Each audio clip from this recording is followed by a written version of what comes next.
Klamem ja, klamete vy, klamú všetci.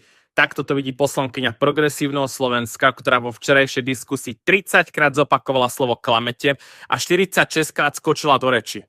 Robila to preto, lebo nedokázala obhajiť financovanie britskej vlády v kampani na Slovensku, ktorá pomáhala progresívnemu Slovensku. Preto tá hystéria, preto tie útoky, preto to zúfalé skákanie do reči v každej debate. Lebo v progresívnom Slovensku veľmi dobre vedia, že bez zahraničných peňazí a podpory by ich percentá padali ako domček z karát. Priatelia, ja nechcem, aby nás niekto klamal. Nechcem ani žiť v krajine, kde o výsledkoch volieb rozhodujú cudzie veľmoci.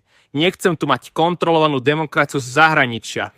Chcem, aby o Slovensku rozdávali ľudia, ktorí to žijú, a nie tí, ktorí to financujú zvonku. Ak to cítite rovnako, zdieľajte toto video. Nech sa šíri pravda a nie zahraničná propaganda. Prajem pekný deň.